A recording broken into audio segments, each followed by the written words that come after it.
Continuamos con los estudios bíblicos que estamos presentando cada semana. Continuamos con el libro de Génesis.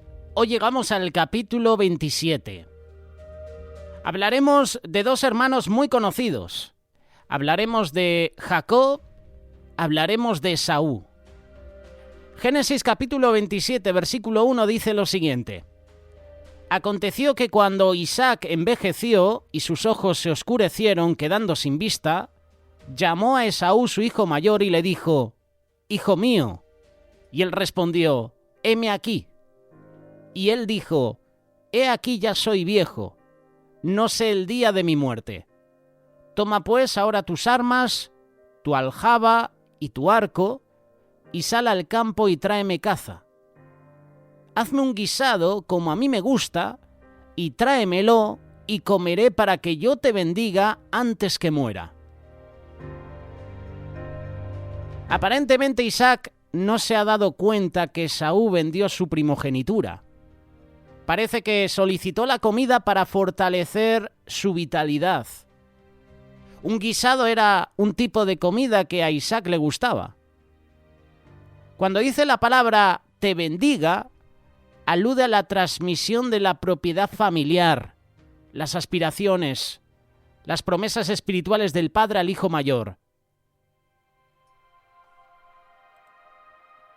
Isaac entiende que por su edad y por su condición física, en ese momento estaba ciego, estaba perdiendo la vista, había llegado el momento de bendecir al hijo mayor. Entonces Isaac llama a Esaú y lo instruye para que éste dé un animal del campo que vaya a cazar y le prepare su potaje. Aparentemente era la comida favorita de Isaac que Esaú sabía preparar. El propósito era el de identificarlo y transmitirle la bendición. La bendición era el instrumento por el cual se transmitía de una generación a otra tres cosas: el liderazgo de la familia o el clan, la herencia o el patrimonio material y el patrimonio cultural. Aquí entra sobre todo el espiritual. En la familia patriarcal, la bendición incluía la transmisión de las promesas de Dios de tierra, nación y propósito universal, en este caso, misionero. Por costumbre legal, esa primogenitura le correspondía al hijo mayor, al primogénito, aunque en casos excepcionales el padre podía elegir el recipiente libremente.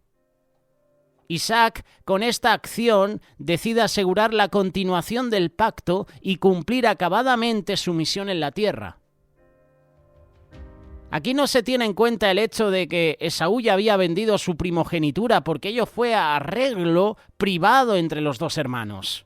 Esaú se dispone a cumplir el pedido del padre. Ninguno de los dos advirtieron que Rebeca había escuchado la intención e instrucción de Isaac. ¿Qué hace Rebeca, la esposa de Isaac? Interviene a favor de Jacob. Recordar que el favorito de Isaac era Esaú y el favorito de Rebeca era Jacob. Esto es un mensaje para los padres. Hemos hablado también en muchas ocasiones sobre los favoritismos. Si eres padre, si eres madre, cuidado de tener hijos favoritos. Cuidado de que el padre tenga un hijo favorito y la madre tenga otro. Porque al final van a surgir las guerras, las divisiones. Los padres en todo momento tienen que amar por igual a todos sus hijos. ¿Rebeca qué hace? Rebeca interviene a favor de Jacob. En esa intervención, Rebeca toma los siguientes pasos. Primero, informa detalladamente a Jacob acerca de la intención de Isaac para con Esaú. Segundo, Rebeca propone preparar con la ayuda de Jacob el potaje favorito de Isaac y dejar que Jacob lo lleve a su padre haciéndose pasar por Esaú. Rebeca, al ser la esposa de Isaac, conocía muy bien la receta de dicha comida. Y seguramente Rebeca sabía que el potaje era la comida favorita de su esposo. Yo me imagino alguna esposa ahora mismo que está escuchando esta reflexión y sabe cuál es la comida favorita del esposo, ¿verdad? Es interesante que no se menciona ninguna razón o motivo de parte de Rebeca para este intento de sustitución, pero aparentemente ella tenía sobradas razones para tomar ese riesgo a favor de uno de sus hijos y en contra de su esposo y además en contra del otro hijo. Hasta ahora hay 3 factores conocidos por ella que podían ser mencionados como justificación o deseo de que fuera Jacob el recipiente de la bendición paterna. A lo mejor la profecía que ella recibió durante su embarazo, la adquisición legal de primogenitura por parte de Jacob, el casamiento de Esaú con las cananeas. Recordar, Esaú se casó con mujeres que pertenecían a otros pueblos. Estos pueden ser argumentos que a la vez fueron presentados a Isaac. Aparentemente no tuvieron ninguna fuerza decisiva, pero Rebeca interviene a favor de Jacob. Hasta aquí lo que dice la palabra nos presenta una familia dividida por intereses y por preferencias distintas. Isaac prefiere a Esaú, el hijo mayor, a quien quiere bendecir transmitiendo su autoridad. Rebeca prefiere a Jacob y está dispuesta a hacer todo lo que esté a su alcance para que Jacob obtenga la bendición del padre.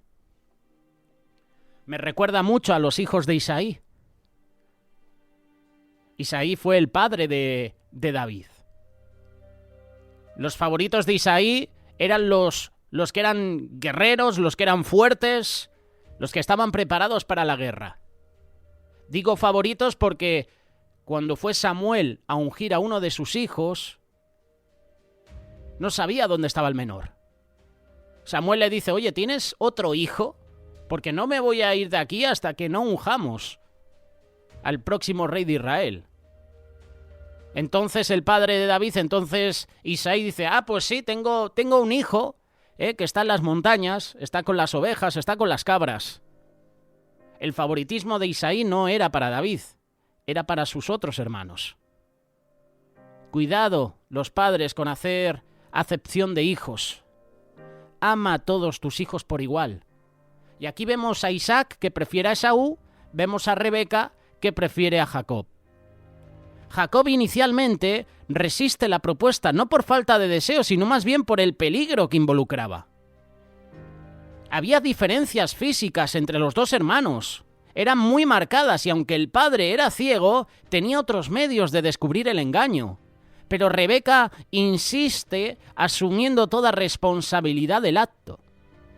El plan completo empieza entonces a desarrollarse. Primero se prepara la comida favorita para satisfacer el requisito de Isaac. Segundo, Rebeca prepara físicamente a Jacob para que éste pudiera parecerse físicamente a Esaú. Y ya esa ropa de Esaú otorgaría a Jacob el olor característico de su dueño. La piel de cabrito sobre las partes descubiertas. Esas lampiñas de Jacob lo harían asemejar a Esaú en su aspecto externo. Y esas acciones eran en previsión al uso del olfato y del tacto que Rebeca sabía. Sabía Rebeca que Isaac usaría el tacto, el olor, para identificar a su hijo.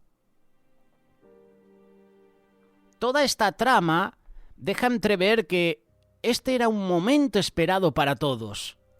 Los intereses de todos los miembros de la familia estaban enfocados en este acto de transmisión de mando. Los actos de previsión de Isaac, el plan magistral de Rebeca, la colaboración, la ejecución perfecta de Jacob y la reacción lastimera de Esaú parecen indicar que para este acto tan solemne, tan significativo, nunca hubo un acuerdo total entre las partes. Y esto se apela a toda la astucia, a todos los recursos humanos para la obtención del fin deseado. Isaac concede a Jacob la bendición del pacto. El relato del encuentro de Isaac con Jacob intentando hacerse pasar por Esaú es el más riesgoso, más dramático en todo el desarrollo de estos encuentros. El momento del encuentro de Jacob con Isaac se desarrolla de una manera, podríamos decir, de película. En primer lugar, Jacob se presenta a su padre. Este que era ciego prácticamente requiere una identificación verbal. Y al identificarse Jacob como Esaú, expresa la primera declaración de engaño. Lo segundo, le ofrece el potaje favorito para que coma y luego le bendiga. Y esta declaración coincide con el requisito que Isaac diera a Esaú, aparentemente creyendo que nadie más estaba presente, de modo que la presentación del potaje daba credibilidad. Isaac solo llamó a Esaú. No había otra persona. No llamó a los sirvientes, no llamó a Jacob, no llamó a Rebeca, solo llamó a Esaú, perdón. Y entonces viene una serie de objeciones que Isaac presenta que dan expresión a su duda en cuanto al cumplimiento del requisito de la bendición. El engaño no resulta fácil. Pareciera como si Isaac reconocía que este momento no era de una resolución simple.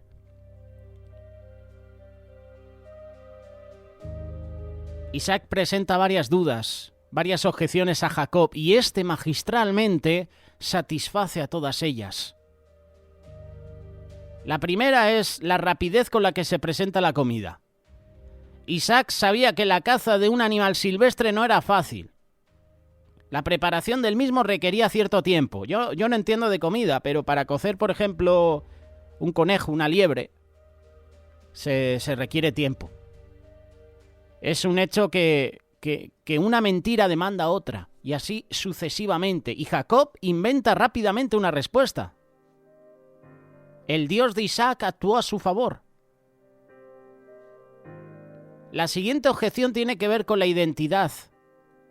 Aunque no se menciona, el temor de Isaac aparentemente era que Jacob se presentara a reclamar la bendición. La ceguera de Isaac le impedía hacer una distinción visual. ¿Y qué hace Isaac? Isaac usa sus otros sentidos para asegurarse de que no estaba siendo engañado.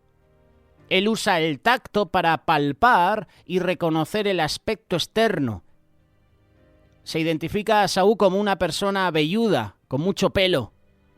Él usa el gusto a través de el pedido del beso a su hijo y el olfato oliéndole de cerca. Rebeca había previsto con precisión para todas estas pruebas con la piel de los cabritos en las manos de Jacob, la ropa de Esaú con la fragancia propia de Esaú. Es decir, el olor a cabra, el olor a trabajo. Y todas esas pruebas hacen inclinar a Isaac a convencerse que el hijo presentado es Esaú, aunque la voz de Jacob permanece distintivamente. La voz es de Jacob.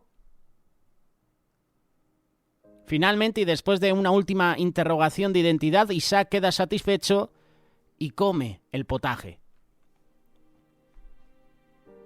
Ya nada podía impedir que el padre otorgara su bendición. La bendición contiene una promesa divina de prosperidad material, preeminencia política en lugar de las naciones, liderazgo del clan.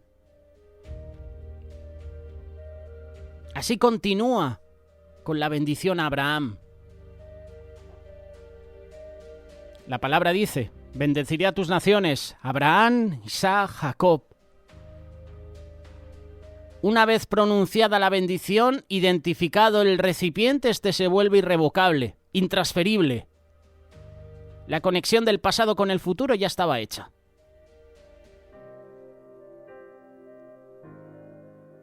Aquí debemos admitir que la bendición no fue solamente el resultado de un plan humano de engaño trazado y ejecutado magistralmente. Detrás de todo esto estaba el poder de Dios, que obra en y a través de las circunstancias.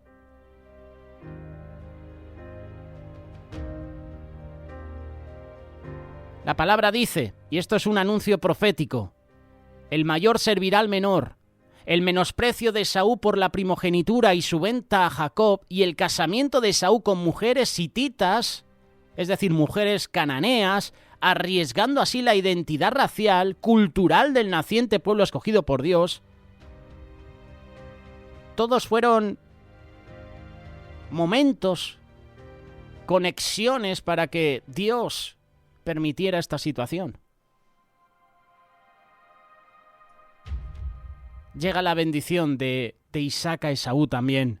Aunque Esaú no obtiene la bendición patriarcal, sin embargo el padre también le concede una bendición, diríamos secundaria. Tanto Isaac como Esaú reconocen la necesidad de una bendición que al final llega. Pero antes, padre e hijo pasan por momentos de tristeza, pasan por momentos de amargura, de impotencia. El primero en reaccionar ante la realidad de lo acontecido es que Isaac, quien se conmueve profundamente al comprobar que había otorgado la bendición a otro. Y luego Esaú, que es quien se lamenta grandemente. Dice la palabra que hizo un grito fuerte, un grito amargo. Cuando se recupera Esaú, ruega a su padre reclamando también la bendición. Pero la bendición, como la primogenitura, es única. No se puede duplicar, no se puede recuperar. Entonces Isaac admite que fue Jacob quien había suplantado a Esaú y declara que ha otorgado todo a Jacob. Nada sustancial le queda para bendecir a Esaú, y este reconoce el engaño como algo que está en el carácter de Jacob. De hecho, Jacob significa usurpador, el que suplanta, ¿verdad? Y después de esta situación se produce una hostilidad peligrosa entre los dos hermanos. Dos naciones originadas por los dos hermanos. Lo que llama la atención es que Esaú no quería la bendición, quería una bendición. Aquí se ve la insistencia de Esaú de no quedar sin una bendición del padre. Pero en el mundo espiritual de los patriarcas y de la Biblia, una generación con otra estaban firmemente ligadas. La tradición, la herencia, el propósito de vida, es decir, el pasado, el presente y el futuro estaban firmemente conectados con la bendición de una generación a la otra. Finalmente Isaac concede una bendición a Esaú que consiste en prosperidad material. Le da un territorio propio. Además, Esaú se le iba a reconocer como un hombre y se iba a reconocer a su descendencia como una nación de lucha. También implicaba sumisión o inferioridad política a su hermano con la esperanza de liberación con el tiempo. La Biblia, la historia testifican del cumplimiento de esa bendición con el desarrollo del pueblo de Edom, su relación con Israel. La relación de Esaú y Jacob no termina con la resolución de la herencia, continúa en hostilidad, en separación, pero finalmente en reconciliación. La reacción de Esaú se manifiesta pronto y su plan de venganza se hace público. La decisión es matar a Jacob. Y aquí la descendencia queda en abierto, en serio peligro por el riesgo de la extinción de uno de los descendientes y también la anulación del otro por la culpabilidad del homicidio. La culpabilidad de un hijo mayor lo descalificaba del derecho a la primogenitura, como en el caso del homicida Caín. También del usurpador Rubén, hijo de Jacob. Esto se verá próximamente. Además, el homicida debía ser vengado. La ejecución del homicidio sería solo después de la muerte del padre. Mientras tanto, en la vida de Esaú surge el odio. En la vida de Jacob surge el temor. Y esto va creciendo entre ellos. Rebeca, al enterarse del plan de Esaú y al notar la relación hostil, concibe un plan de solución. Este plan es convencer a Jacob para que huya de su hermano y vaya a Harán, a la casa del tío, para librar su vida. Y en este plan se manifiestan varios objetivos sabios en la resolución de sentimientos. Primero, salvaguardar a ambos hijos. Rebeca no le dice: enfréntate, sé valiente, tienes la bendición de tu padre, Dios estará contigo. No, Rebeca le dice: huye a la casa del tío, huye a Harán. Rebeca está deseando el bien para los dos hijos. No le está diciendo que se enfrente a su hermano Esaú. Realmente Rebeca fue la instigadora de esta situación y se siente responsable de las consecuencias. Rebeca evita que el resentimiento y odio aumenten en Esaú con la presencia de Jacob. Y al eliminar esa causa de sentimiento de ira y de odio, eso se iba a olvidar, se iba a disipar con el correr de los días. Todo sentimiento tiene su curso y necesita un tiempo para su resolución. Rebeca lo que pretendía era que hubiera una unidad, se restablezca la unidad familiar. Vete un tiempo, sal de este lugar.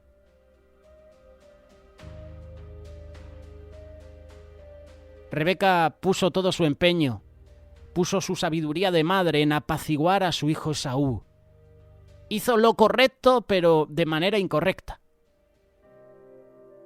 Rebeca poseía la capacidad de hacer una cosa correcta de la manera incorrecta, o de justificar una buena acción con una razón equivocada. Vemos a una mujer, vemos a una madre, vemos a Rebeca que estaba dolida por el hecho que Esaú se había casado con una mujer etea. Las mujeres eteas eran hijas de Het, los hititas que eran enemigos de Israel. Sin embargo, su razón para enviar lejos a Jacob hacia lo que hoy es la moderna Siria era salvado de la mano airada de Esaú. De nuevo, Rebeca manipuló a Isaac para que hiciera exactamente lo que ella deseaba. Lo curioso es que los dos planes de Rebeca salieron bien. Jacob hereda el derecho de primogenitura y Esaú y Jacob finalmente se reconcilian. Conviven pacíficamente. Y después de este suceso, después de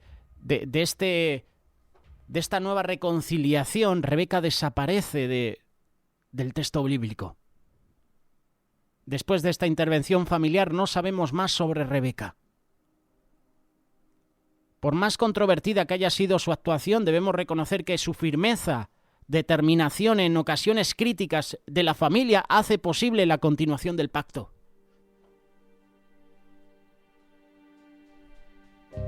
Abraham, Isaac, Jacob están entre los personajes más sobresalientes del Antiguo Testamento. Es bueno ver que su relevancia no se basa en su carácter, sino en el carácter de Dios. Fueron hombres que se ganaron el respeto a pesar de la envidia y hasta el temor de sus contemporáneos. Tenían posesiones, eran poderosos, eran ricos, pero fueron egoístas. Fueron capaces de mentir y engañar. Porque si analizas la vida de cada uno de ellos, tuvieron debilidades, tuvieron fallos, fueron mentirosos. Abraham tuvo que mentir diciendo que su esposa era su hermana. Isaac, al estar ciego, no podía. Se dejó engañar, se dejó manipular. ¿Qué decir de Jacob, que era un mentiroso, era un usurpador? Pero aún así Dios utilizó a estas personas. Escogió a lo vil, a lo menospreciado para avergonzar a lo sabio. Eran como nosotros. Trataban de complacer a Dios, pero fallaban. Y nosotros también hacemos lo mismo. Queremos agradar a Dios, queremos servirle, pero el pecado está delante de nosotros. Y fallamos. Fallamos a menudo. Jacob fue el tercer eslabón en el plan de Dios para comenzar una nación a partir de Abraham. El plan dio resultado más a pesar de Jacob que debido a Jacob. Antes de que naciera Jacob, Dios prometió que su plan se llevaría a cabo por medio de él y no de su hermano mellizo Esaú. Aun cuando los métodos de Jacob no fueron del todo respetables, debemos admirar, lo creas o no, la habilidad que tenía Jacob. Se proponía en hacer algo, en conseguir algo y lo conseguía. Podemos admirar, entre comillas, su habilidad, su determinación, su paciencia. Cuando estudias su vida desde su nacimiento hasta su muerte, puedes ver la obra de Dios en él. La vida de Jacob tuvo 4 etapas, y cada una de ellas marcada por un encuentro personal con Dios. En la primera etapa vivió conforme a su nombre. El nombre de Jacob, el usurpador o el que toma por el calcañar, el que suplanta también. En sentido figurado, el que engaña. Tomó por el calcañar a Esaú al nacer y poco antes de huir de su casa agarró también la primogenitura y la bendición de su hermano. En su huida Dios se le apareció por primera vez y no solo le confirmó su bendición, sino que despertó en él un conocimiento personal de sí mismo. Esta fue la primera etapa. La segunda etapa, Jacob experimentó la vida desde el lado opuesto, al ser víctima del engaño de Labán. Jacob engañó a Esaú, engañó a su padre Isaac. Y luego el Señor actúa. Y Labán engañó a Jacob. Pero aquí vemos un cambio. El Jacob de la primera etapa simplemente habría dejado a Labán, mientras que el Jacob de la segunda etapa, luego de haber tomado la decisión de partir, esperó 7 años a que Dios le diera permiso. En la tercera etapa, Jacob volvió a asirse. Esta vez junto al río Jordán, se asió de Dios y no lo dejaba ir. Se dio cuenta de que dependía del Dios que había continuado bendiciéndolo. No te voy a soltar hasta que no me bendigas. Se dio cuenta de que dependía de Dios. Y lo curioso de todo esto es que en esa lucha contra el ángel del Señor, el ángel le toca en el encaje del muslo y Jacob se queda cojo para el resto de su vida. Y eso tiene una enseñanza espiritual. Jacob ya no dependía de sus fuerzas, ya no podría huir, no podría salir corriendo como hizo en etapas anteriores. Llegaba un problema y Jacob huía. No. Ya cojo, ¿dónde vas a ir? Ya no podía huir, ya no dependía de su condición física, ya dependía de Dios.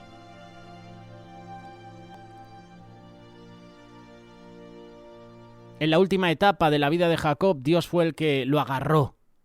Dios tomó firmemente a Jacob. Cuando José lo invitó a trasladarse a Egipto, Jacob no dio un paso sin la aprobación de Dios. ¿Y nosotros? ¿Alguna vez se nos ha revelado Dios? ¿Procuramos encontrar o tener un encuentro con Dios cuando estudiamos la palabra? ¿Somos como el joven Jacob que trata de obligar a Dios a seguirlo al desierto de sus propios planes, errores? ¿O somos como el Jacob de la tercera y de la última etapa que sometió sus deseos y sus planes a Dios para aprobación antes de ejecutarlos? Jacob fue el padre de las 12 tribus de Israel. Fue el tercero en la línea abrahámica de los planes de Dios.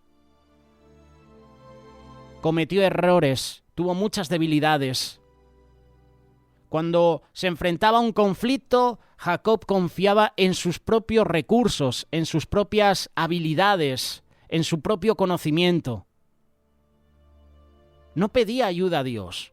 Tendía a acumular riqueza para beneficio propio. Pero luego hay un cambio, hay un encuentro personal con Dios. Y de su vida aprendemos que la seguridad no radica en la acumulación de bienes. Todas las intenciones y acciones humanas, para bien o para mal, Dios las entreteje en el curso de sus planes. Vemos a Jacob en Canaán. Le vemos como pastor, como ganadero, hijo de Isaac y Rebeca, hermano de Esaú, yerno de Labán, esposo de Raquel y Lea. Tuvo 12 hijos y una hija nombrada en la Biblia. Y recordamos esta promesa: he aquí yo estoy contigo, y te guardaré por donde quiera que fueres, y volveré a traerte a esta tierra, porque no te dejaré hasta que haya hecho lo que te he dicho. Hoy conociendo la vida de Jacob, pero también viendo la vida de su hermano Esaú, viendo también de cerca a un Isaac que no podía ver, y a una Rebeca que tiene 2 planes, y los lleva a cabo y salen bien.